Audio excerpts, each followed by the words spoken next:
Hi, I'm Peter Goff, owner of MountainTop Koi. Today we're going to be moving the females from the basement, which is where they spend their winter, out to the breeding ponds and preparing for breeding season. We've got a window of a couple good days of hot weather, so hopefully the water temps will come up and we can get some spawns in the next few days.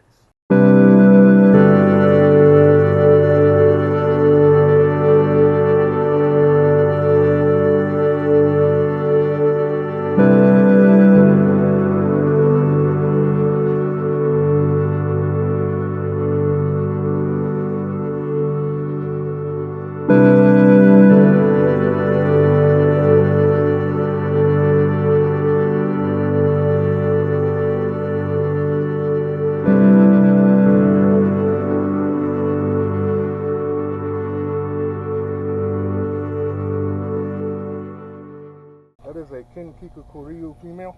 The males are a Kikokuryu male and a sapphire koi.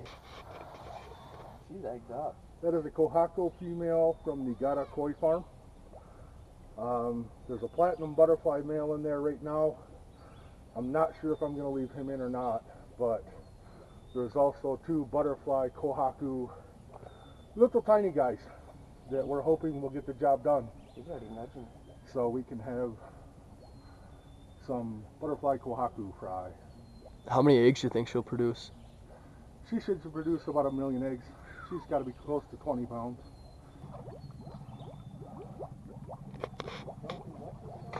Don't stick a butternut. That is a Budo Goromo female from Shusui Koi farm. The butterfly male is a domestic male from a guy in the United States, and the other male, the standard pin male, is also a Budo Goromo from Shusui Koi farm.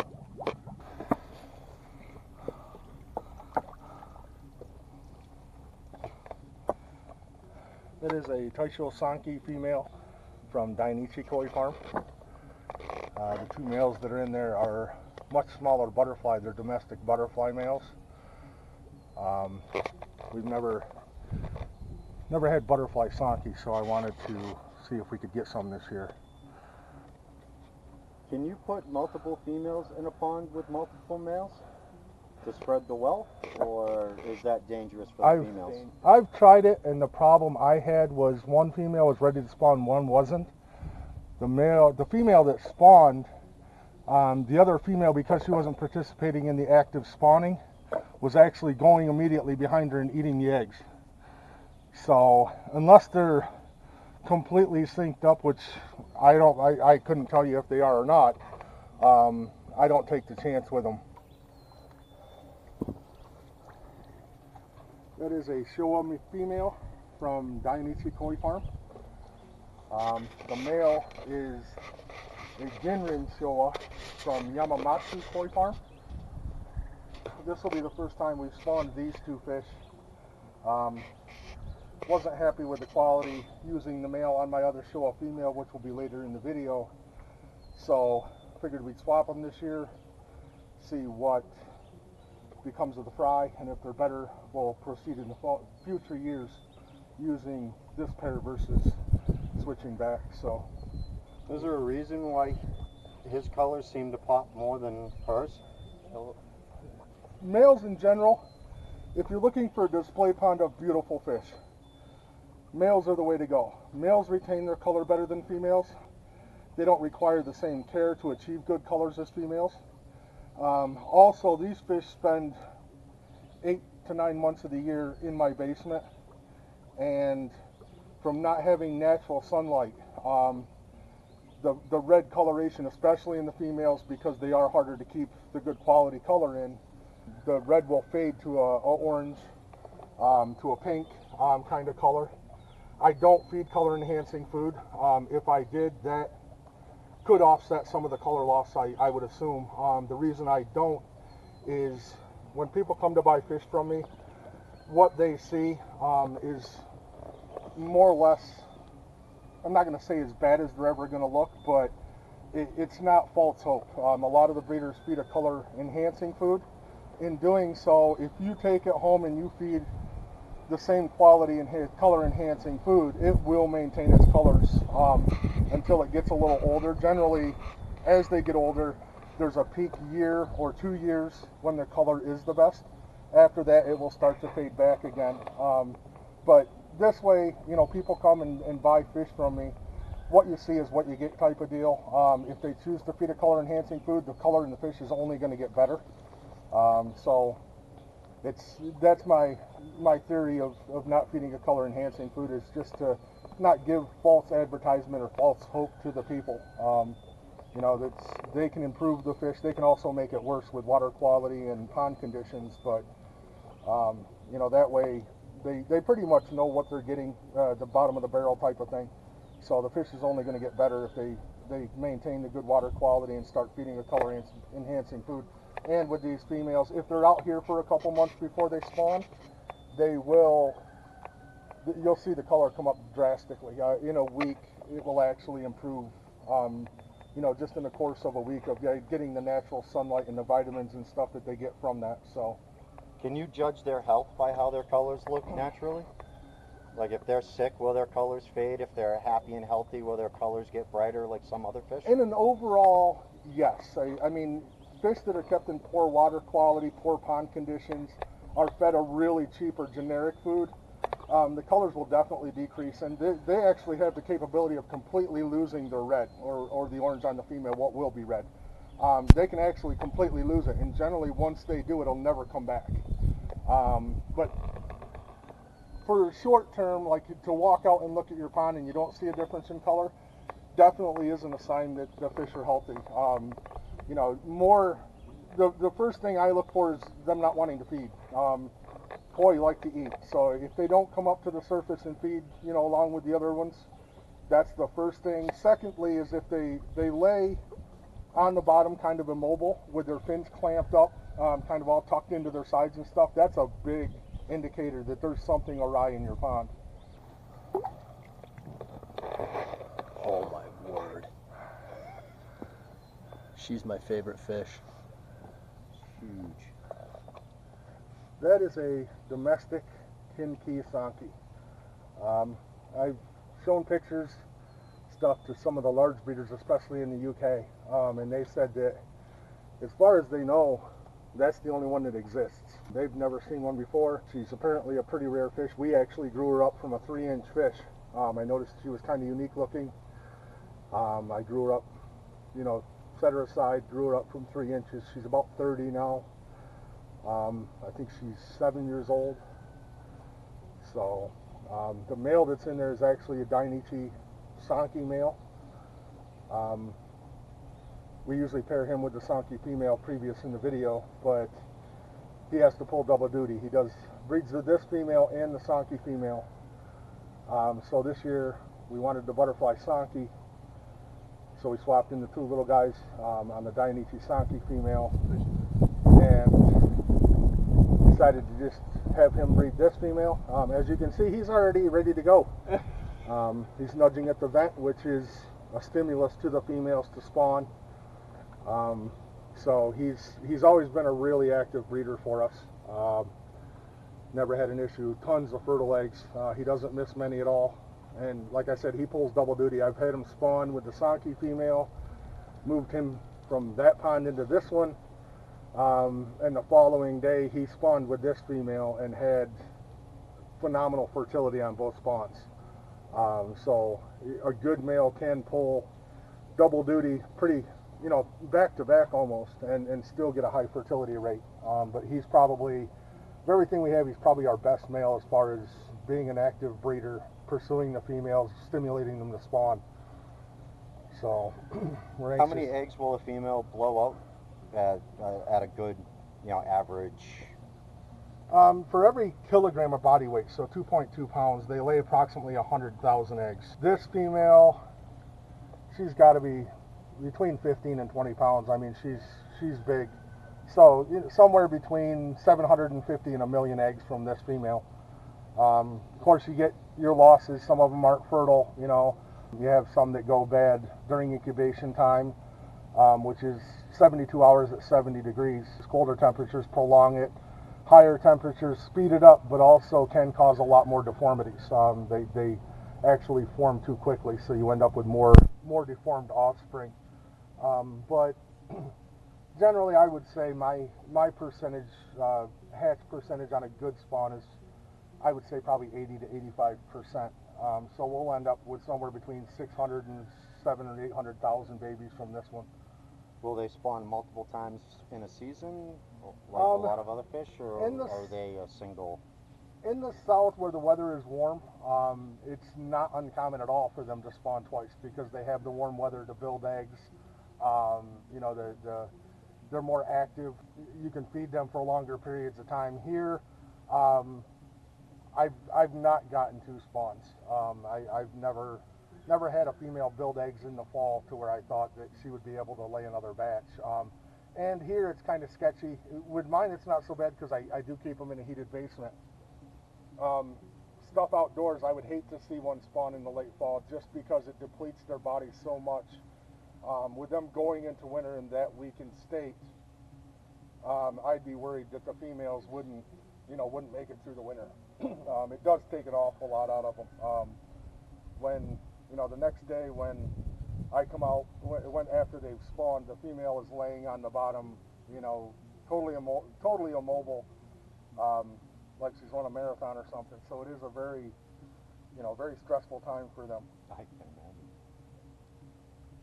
And the yellow coloration on her gets bright yellow. Yes, yeah, she's the same as the red. All my colors in my fish, especially the females, like I said earlier, are way down from what they will be even after a couple weeks. I am hoping in the near future, sometime in the next month or two or sooner, I'm hoping to put an outdoor display pond in for all of the breeders. Once they're done spawning, I'll move them into the display pond. That will give them more time outside, get their colors back to what they should be. If they spend a few months in the basement during the winter, they will get some color loss, but it won't be nearly as extensive as what it is with them being in the basement for 8 to 9 months. So I'm really hoping to do that. It's going to be a pretty large, substantial pond. Of course, there's a lot of breeders, and the filtration is going to be pretty phenomenal, so that I can assure that they're going to stay healthy.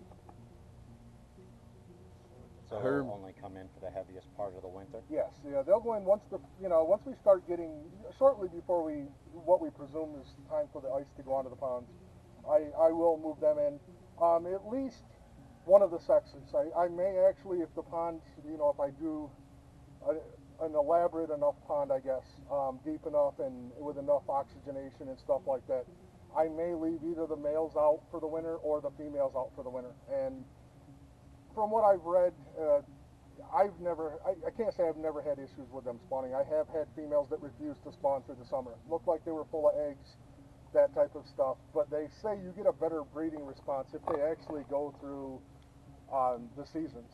So, in the basement, they don't experience that. I did start, up until 2 years ago, I kept the males and females together through the winter. I noticed, I talked with a friend of mine that's another breeder in the United States, and he said that, he separates his males and females. So I did it last year for the first year, got a much better breeding response in the spring when they were reintroduced to each other. So I do have two separate ponds now where the males are in one and the females are in another. So I would, presumably keep either the males or the females out in the outdoor pond for the winter and move the other ones into the indoor ponds. I would assume I would move the females in. They seem to build eggs and do well with that. In the indoor ponds, I might even get a better response to breeding from the males if they go through the cycles of winter and stuff like that. So that would probably be, my choice would be to leave the males out for the winter and move the females inside. That is a Shiro Utsuri female from Doitsu Koi farm. Ginrin Shiro Utsuri. The male, wow. He likes her. The male's a Yamabuki Ogan butterfly, Ginrin butterfly from Yamasan Koi farm. This spawn, I'm hoping to get Kinki Utsuris, which is a metallic yellow and black fish. I should get Ginrin Kinki Utsuris. They're fairly hard to find. Utsuris are not, Kinki Utsuris are not real common, especially good ones. Not positive what's going to happen. Last year I bred her to a He Utsuri butterfly male, which is orange and black, very similar to her but metallic orange and black. I got almost all Showa, which I wasn't expecting. I was expecting He Utsuri and Shiro Utsuri. But I ended up getting almost all Showa, some Shiro Utsuri butterflies, a few He Utsuris. But It's game time already. yeah, I don't know if she spewed any eggs, but so this year I unfortunately lost the He Utsuri butterfly over the winter. I had something get into the ponds, a toxin. I lost several of my males before I caught it and did a large water change and was able to save the other ones, but I lost him. So I figured my next best choice to produce some butterflies and try to produce something unique would be the Yamabuki Yogan male. Like I said, hopefully we'll get some Kinki Utsuri out of them. And you know, if we do, hopefully they'll be of some good quality.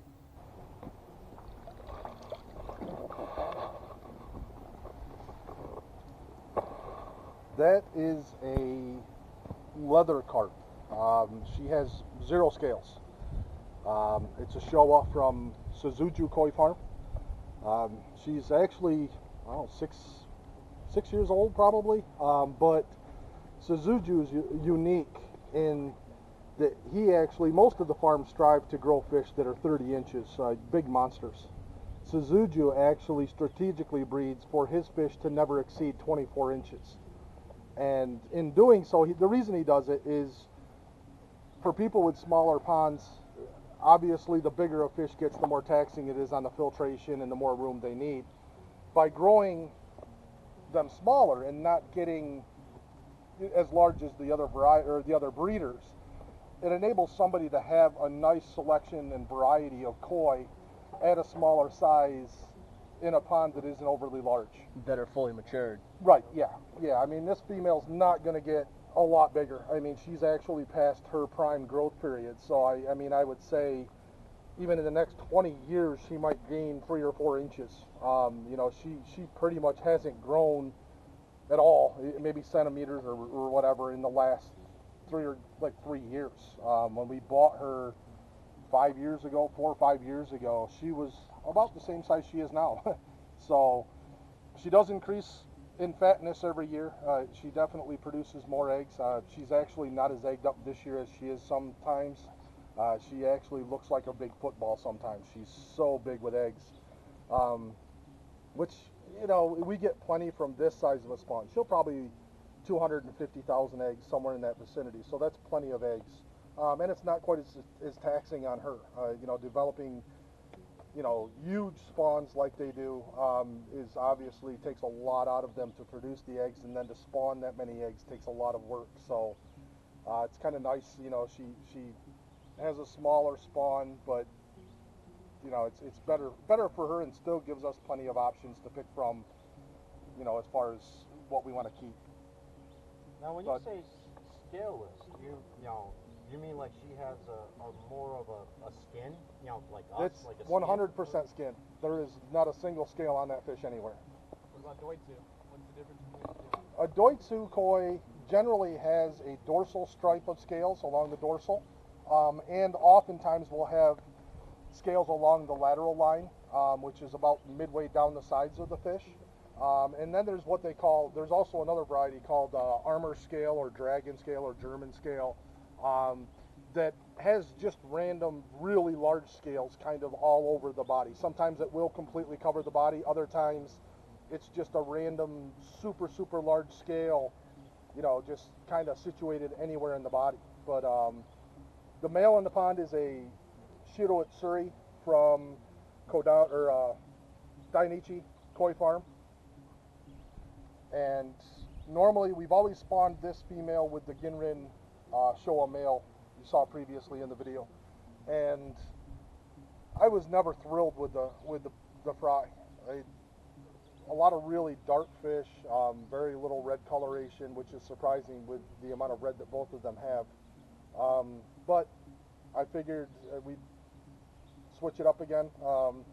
You know, and it doesn't necessarily go by, you know, the quality of the parents. I mean, good quality fish generally produce good quality fish, but I've watched a lot of videos, stuff like that on Japanese spawns, and they say that there's actually a genetic combination. You know, two really super nice fish can produce low quality. You know, they just don't click. The genetics don't work together. And, you know, these fish are reasonable quality. I mean, they're not phenomenal by any means, but they're, you know, the coloration and stuff, the pattern is the downfall on both of them. You know, the coloration, body conformation, that stuff is good on both of the fish.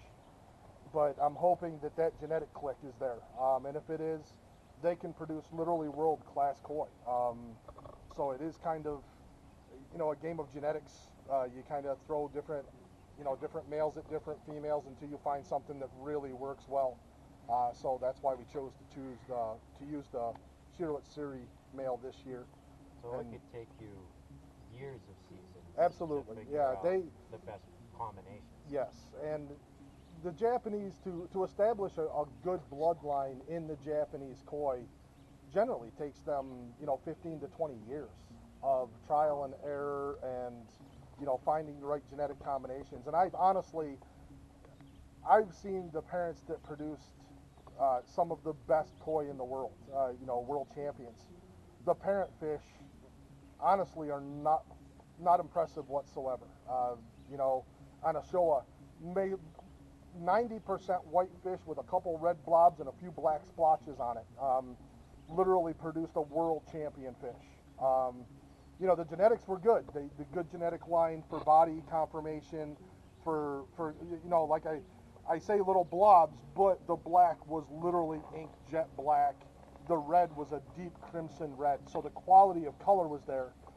Pattern when it comes to breeding koi is pretty random. That's the last thing that the Japanese look for. They look for body conformation and the color of the pattern, not necessarily the pattern itself.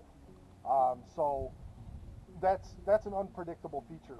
You know, you can get them that have super high quality parents, super good genetics, and the color and body conformation and all that will be there, but the pattern lacks, you know, the conformation, lacks, you know, the proper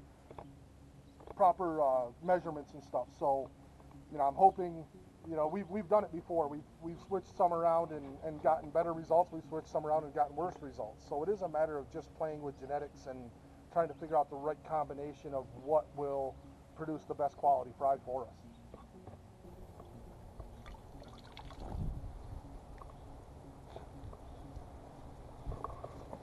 This fish is a Doitsu Matsuba, a domestic fish. My youngest daughter wanted a yellow fish, and she picked it out of the book, and so I found her one. They're really nice. This fish, again, has lost most of its color. It's normally a real bright lemon yellow. The scales along the back are a nice jet ink black, which gives a really cool contrast to the bright yellow. So should make some nice babies. The male that's in here is a Kikokuryu butterfly male, another domestic fish, kind of from the same bloodline. They're related distantly to each other. The guy that produced the Kinki Matsuba developed a bloodline of Kikokuryu from that bloodline. So they are related, but they've got several other generations bred into them of other varieties. Should make some really nice fish. I'm hoping for a lot of the yellow with the black dorsal scales because they're really popular. Turn around, wrong way. This is a domestic lemon Hariwake female. We've spawned her quite a few years. We've gotten some really nice lemon Harawakis from her. This will actually be, last year I did spawn her with the lemon Harawake from, it's a Japanese import from Suda, I think is who that one came from. And there is two Orange Harawake butterfly males in there. They are domestic. So we're hoping to produce lemon Harawakes and Orange Harawakes in Doitsu and fully scaled. We got some really nice scaled Harawakes last year. We didn't get many Doitsu. Like I said, the Orange Harawakes, they're from my friend that has the farm in the U.S. here. his Hariwakes, his orange and lemon Hariwakes are, I've looked online at Japanese imported stuff and can't find them of the quality that he produces. The finish is spectacular. The colors are really intense. On the Japanese stuff, it tends to be more of a pastel orange, where these guys, his stuff is, you know, a really like a nectarine, real orange, deep orange color. Ooh. This is a domestic Asagi female butterfly. My oldest daughter wanted a butterfly Asagi. I called my friend in the United States here that has the farm. Told him, hey, I need an Asagi butterfly, you know, if you have one female. And he told me, he said, hey, he said, this is the best one, I think one of the best I've ever produced. He said, so I'll send you that one for your daughter. So I received it in with a bunch of other fish that I had ordered from him as breeders and resale stuff. And there was no charge. He actually sent it free of charge for my daughter, knowing that it was for my daughter. Should be a really, really high quality koi as she grows. The male in with her is kind of a misfit.